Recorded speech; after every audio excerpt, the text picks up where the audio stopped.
Hello, my name is Brittany Blaze. I am the owner of Brittny's Beauty Bar, a hair salon that is located in Jacksonville, Florida. I've been doing hair for about 16 years now, and throughout my time of doing hair, I've come across some really dope females, professionals, singers, doctors, lawyers, just a lot of really dope women. And these women have inspired me to be who I am today and just giving me support and the will to keep going. And about a month ago, I came up with the idea that it would be dope to really spotlight these women and introduce these women to the world and just share them with as many people as I possibly can. The client that I have here with me today, her name is Sanaya Mcbride. She's been one of my clients for about 10 years now. We became friends, and she is one of the many women who have I've admired throughout the years. Miss McBride, she is a principal at the school that my children have attended. And she's so good at her job that my kids have actually gone to each school that she has been affiliated with, since they were able to go to school. So I really admire her. I think that she is someone who I would like, or you should know about. So let me introduce her. Her name is Sanaya Mcbride. Say hi, Sanaya. Hi, hello. I'm going to first start asking her about her life, and then we'll get into, what motivated her to be have such a passion for education. So, Miss McBride, where are you? Okay. Where are you from? Are you from Jacksonville? I was actually born in Berkeley, California, but I've been here most of my life, so I am definitely from Duval. I am Duval raised, but not Duval born. Okay. When did you know you wanted to be in education? So actually, funny story, I always knew when I was a child, how your parents, my mom and my dad, they would always ask us. I mean, we had a book. And so each year that you went through, whether it was kindergarten, you have your little kindergarten picture, and they'll say, okay, what do you want to be when you grow up? So when I was young, I remember, I think I was first grade, I told my mom I wanted to be a teacher. And she was just like, oh, you want to be a teacher? She was like, well, you're not going to make no money. So when I was like, oh gosh, I got to find something else to do because I didn't want to be poor. So, I always thought that I really wanted to be a teacher. Like I just enjoyed school. I always loved school. I wasn't the best student. I wasn't a straight A student, but I loved school. I loved what the teachers, and I guess I had some great teachers that inspired me through my transition to school, and that was something that I wanted to do. Well, when I went to college, that was always in the back of my head, but when I matriculated to college, it was like, okay, I got to do something that is going to earn some money, but still, kind of have a love for it. So my plan was to attend law school. So I majored in political science. I graduated from the University of Florida, go Gators. And my plan was, hey, I'm going to law school. I did everything to put me on the track for law school. Well, during the time, I had something that happened in my life. So after I graduated, I took a break. And during that break, I started subbing because my son, Jahi, had just started kindergarten. So I said, okay, I'll sub until I go to law school in next August. Started subbing, fell in love with the classroom. One of the schools that I was subbing at, the principal asked me to take over a class because the teacher was out for an extended period of time. And I just fell in love with it. So when it was time for the school year to end, the principal actually was like, hey, you really need to be in education. You need to be a teacher. And I'm just like, yeah, no, I had to make some money. I don't want to be broke. But I said, well, I'll do it just for, this year until I move into law school, and I started teaching, and that's the story. I just started teaching, went in the classroom, and this is where I've been ever since. Okay. Not to say I'm still not going to go to law school. I've been considering, but that's how it happened. So I always had a love for education. I always knew that was a place I would eventually end up. I just didn't know how it would happen. Okay. And my mom was right. You don't make it money. But when you find something that you love and you're passionate about, not to say the money does not matter. I can honestly say I wake up every day and I enjoy what I do. I enjoy going to work. I enjoy learning. I enjoy being around adults who love kids, leading adults who love kids. So I wake up every day and I enjoy what I do. Okay, Miss McBride. I didn't know that she was born in California. Are you my friend? I know I didn't. When did you Bay come? Area. How old were you when you got to Jacksonville? I was 5 because I started kindergarten. I was 4 turning 5 because I actually started kindergarten early. Why Jacksonville? Well, my mom and dad are from here, so they moved out to the West Coast for college. Okay. So they graduated from college, and my mom went to UC Berkeley. My mom and my dad, and that's where they graduated from. Okay. And my dad actually went to law school. Yeah. Okay. The same law school that Kamala Harris went to. Yeah. They both graduated Stanislaus in California. Okay, so you have some really wonderful parents. I know. Her mom is one of my clients as well, and she is the sweetest lady, and she is a psychologist. So they all have that humble spirit, soft-spoken. And another question. So your principal now. We got to where you were a teacher, and how you fell in love with teaching, and how you did that. But how did you make that transition from teaching into wanting to be in leadership? Okay, so again, I was in the classroom, and so it was just, and I don't know if it was something that my parents instilled me, but just natural. Okay, you're in the classroom now, but and I'm making an impact. But how far do I want my impact to go? So I wasn't going to go to law school at that time because I didn't want to leave my kids. Law school, you have to leave.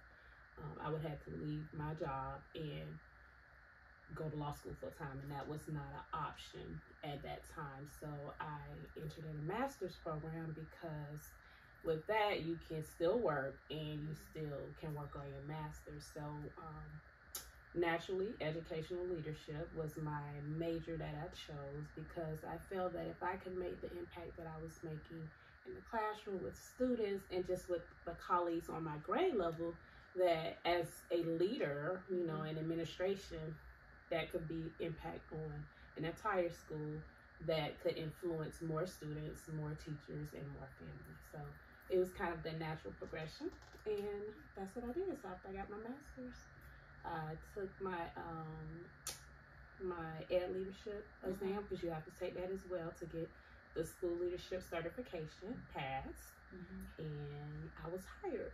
That summer. Yep. Okay, that's awesome. How long did it take you, or how long did you have to be a teacher before you got into leadership? So I actually was only in the classroom 4 years. What, 4 years? Yep. And then you became a vice principal? Yes. And what school were you your first vice principal? So, which was funny because I wanted to become an assistant principal at an elementary school, but elementary principal didn't hire me. I was in middle school. Eugene Butler Middle School. It no longer exists. Now it's called the Leadership School. But yes, that was my first job in administration, and I was over 8th grade. I was the 8th grade administrator, and that was definitely an experience. Well, I actually have a middle schooler right now, so I understand her more than because middle school is that's a beast, but that's a whole nother episode. Right. So my kids started going to the school she was at when she was at SP Livingston. And another thing about Miss McBride. Oh, R.V. Daniels. R.V. Daniels, yes. Another thing about Miss McBride is that she's always stayed, she's always mostly stayed in our community, you know, uplifting our young black kids. And we need more people like her who love our children and to instill the values that she was raised up with. So, you know, I always trusted my children at her school because I knew that they would get what they needed, you know, and if she was over them, I would know that they were okay. So we went from Eugene Butler to... Actually, I went from Eugene Butler to St. Clair Infants Academy, then R.V. Daniels Elementary, 1 year at San Pablo, and then S.P. Livingston Elementary, and then Biscayne. And now she's at Biscayne. And then for those who don't know, that Biscayne has been, how long has it been open? Since 2003. And how long has it been in A school? 2016, 17, I think that was the first A. Yeah, because I came 18, 19, so that first A was 2016, 17 school year. Okay, and she was able to maintain that A. The only elementary school on the north side with the demographic that is mostly African American to be an A school.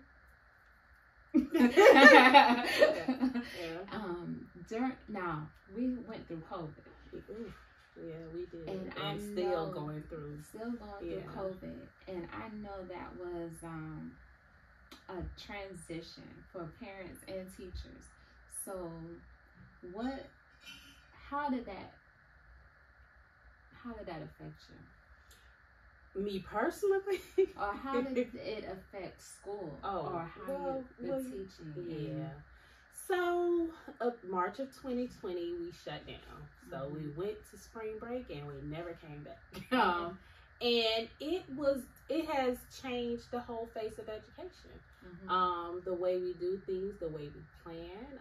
Before the pandemic, you could plan your full year out, have a full calendar, what you're going to do, how you're going to do it. Families could come in the school, and so teachers and you were able to have those, you know, relationships where they would volunteer in the classroom. All of that changed with COVID. And then, so when we shut down in March 2020, we had to quickly transition to, okay, how are we going to best meet the needs of our students virtually? A lot of things transition as far as the state-wise, like, okay, well, we're not going to test this year because we don't know. They didn't know a lot of things. Nobody knew about COVID, so we didn't test that first year. But still, not even about testing, just being able to check on our families, or how we're still going to keep the students and the families engaged, and we're all virtual. So it required a lot of thinking out of the box. Keeping teachers happy, making them still want, because that's one thing that I want the teachers to feel and the students to feel exactly how I feel when I come to that building every day. I want them to say, like, they wake up and they say, oh, I'm here. I love school. I love going to school, and I love what I do. And that's kind of hard when you don't see them every day. You can't say, hey, you know, how you doing? Or they might be having a bad morning, but if you go in and you joke, and it just changed their whole day with the students and the teachers. So that was the hardest part when we first shut down, not being able to have that interaction. I'm getting emotional talking about it because I was sitting in the building by myself, you know. It was just, that was crazy. But then we were open back up in August. We had limited. It still was limited, but then it was like we were running a school where the parents who elected to send their students face to face, we had that part, and then I had the part where parents elected to do virtual. So we had two schools, like you're the principal of two schools, and that was hard because you had to make sure you engage your face to face people and your virtual people at the same level. Because you didn't want them to feel like they're missing out on something, and they didn't want to feel like they were missing out on something because of the pandemic. So again, it was like you constantly making change, but still trying to remain grounded and positive through it all. Even though it just seemed like It's a crazy time. Yeah, it's like, when is this going to end? And, or if I can just get, and I remember myself, okay, let me just get through this week. If I can just get through this week, we'll be okay. Because it was just constant changes. And when it's something new like that to everyone, it's hard to get an understanding for it. And the students, they were affected. Even though students are very resilient, children are resilient, but that learning loss, because I noticed that every child is not equipped for online learning, virtual learning. And it becomes very strenuous, not only for the teacher, but the parents as well. Students start to lose engagement. Students were not meant to sit in front of a laptop for hours at a time. That is not how real learning occurs. So, of course, there's learning loss. And you have to deal with all of those different components, whereas before the pandemic, that piece wasn't there. But I think we're doing a good job with managing it. And all of the changes we made, because it's a new world that we live in. And education need to be revamped anyway. That's something I try to implement. Let's do things out of the box. Because kids are resilient, and they can, once you start it, they'll get it, and you can keep moving with it. So yeah, the pandemic has been hard, because we're still in a pandemic. Even though I know people act like it's over, it's not over. It's not over. I have kids and staff getting sick every day. So yeah. During that time, did your school move in grades? So when we shut down on 2020, we did not receive a school grade. And this we were face to face with some virtual. We did not. We tested, but our grade, it was still an A. So, but to me, I don't know. Last year testing was different because of the pandemic. We had to test in a different way. Our attendance was down, so our A didn't change, but I just feel like this year is going to be a real true testament to what our kids have endured and what they're learning gains for 21-22 school year. Last year we were still trying to figure it out, and we're still trying to figure it out now, but we have a better handle on things. And we're going to be an A again. Yes, we are going to be an A.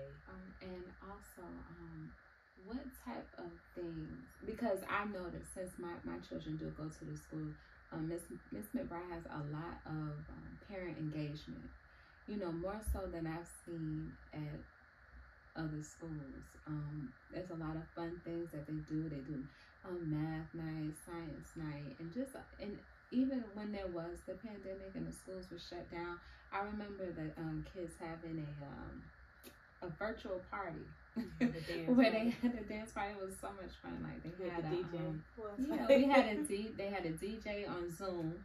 All the kids were listening. My kids were outside playing and dancing and riding their bikes, and it was just a really good time. And it made them feel like they were still connected to school. So it did help the kids. Gotta deal with the things. Yeah, it just made it easier to deal with. I can't say it helped them focus. But a good thing about Biscayne Elementary is that she tries to do stuff to engage everyone, the parents, the teachers, the kids.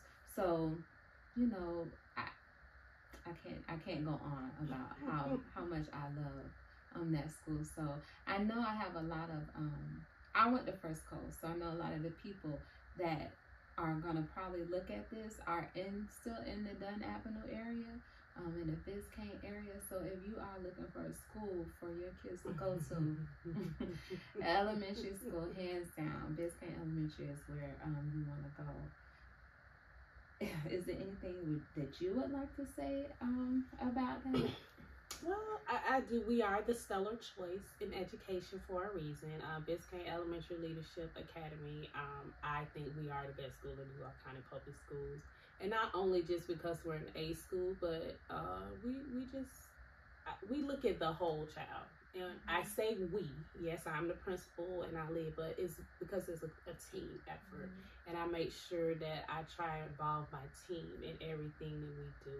And it's not just about, okay, we want to get this A, because we definitely want to get the A, and we're going to get the A because we work hard, and when you work hard, you get the results.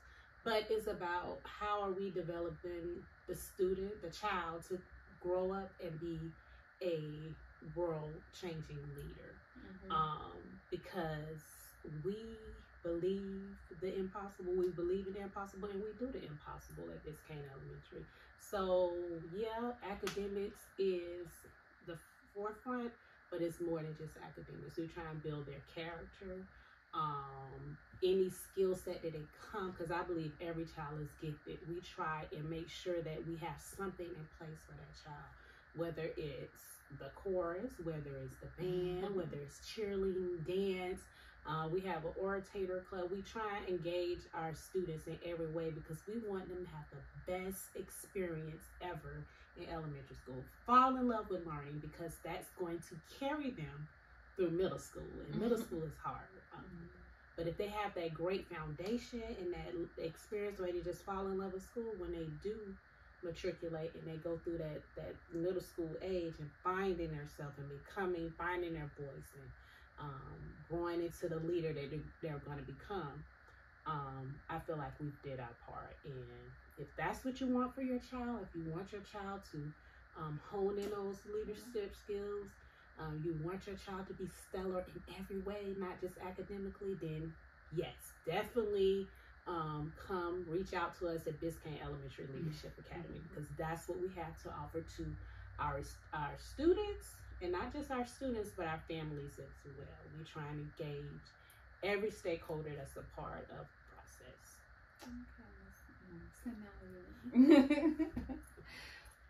Education, I know, just like with hairstyle, everything changes, right? So you have to keep educating yourself, yes, learning, and growing, reinventing, and keeping things fresh.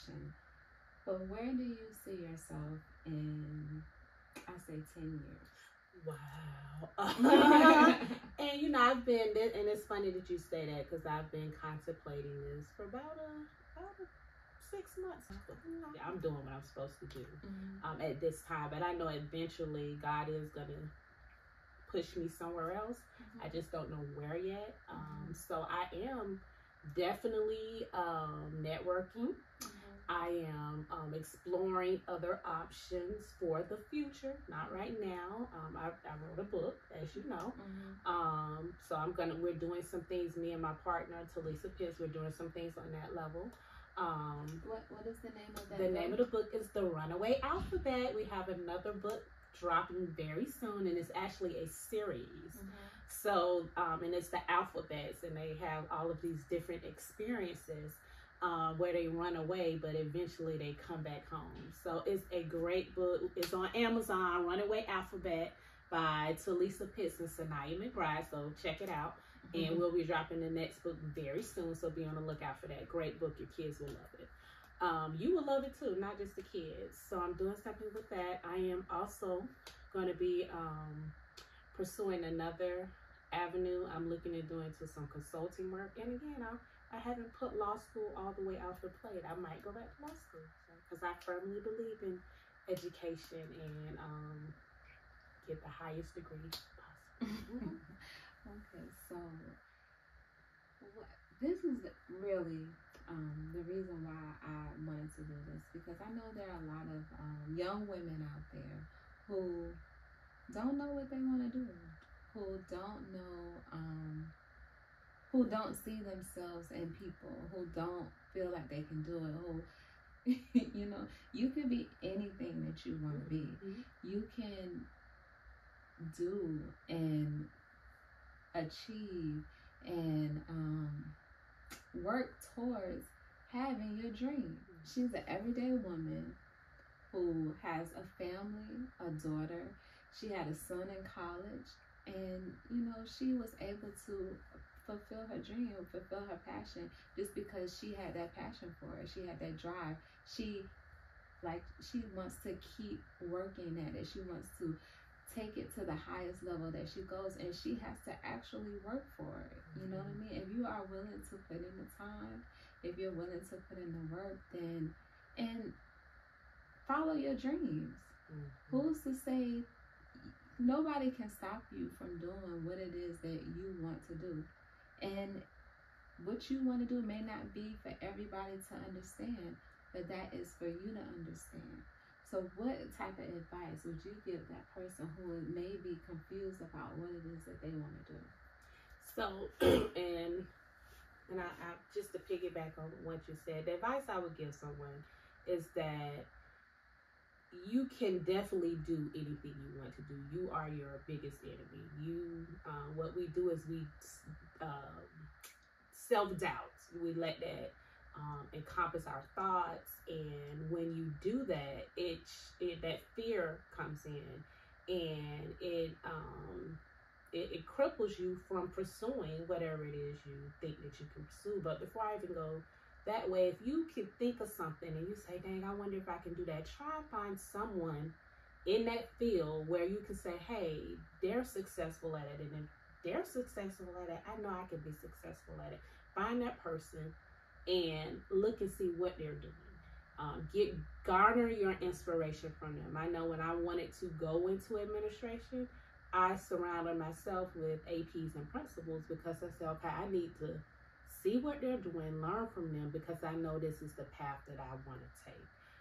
And not saying that your path has to be their path, but look for someone who in that field or that area where you can get your creativity from, and then you create it and make it your own. That's one piece of advice. And the other advice is that I think I said it before, I believe the impossible, and because I believe the impossible, you can believe it, but you got to do it as well. So when you believe the impossible, you can also do the impossible. Believe it and put action to it. God has put all of us here for a reason, and you have to find your purpose. And when you find your purpose, find your passion. Don't always run after, the money. Oh, I want to, we all want to be comfortable, of course, but when you find your passion, your money will come. Your gift will make room for you. So if you do something you're passionate about, you're going to love it so much, you're going to want to hustle and make it come alive. Hustle personified, as Beyonce would say. It's going to make you be alive. It's going to make you come alive, and you're going to want to do more to perfect your craft. So that will bring the money. Don't follow something because of the clout or the money, because that's not what you were placed here for. You were placed here for a specific purpose, and you have to find that purpose and fulfill that destiny that was meant for your life. That's why you were created. So my advice is find your purpose, know why you were created, and walk in that. That's my advice. Period. And these are the talks that I have with my clients that I just wanted to share with you guys, because even though we haven't had this formal of a talking to, right, this real formal. I still am getting the same energy that I've always getting, and I hope that you guys can see that, and I hope that this inspires someone. And I can't wait for next month, and I'm going to have another one of my clients to just give you these gems, give you this knowledge, and, give these women the recognition that they deserve. And I just want to say, Brittny, I am really wowed. I mean, you're saying all of these great things, and you've never told me this before, so I'm a little like, really? I mean, we talk all the time, so I'm kind of wild, but I just want to say thank you for doing this. Yeah. We as women, we need to do this more. We need to uplift each other, and if your friend is the bomb, highlight your friend.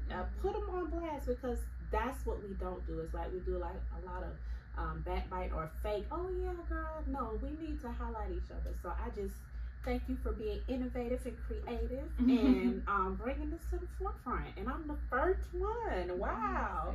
So I'm a little wild about that. All right, you guys, this is one of my B3 baddies. I will talk to you guys later. Thank you for listening. Bye.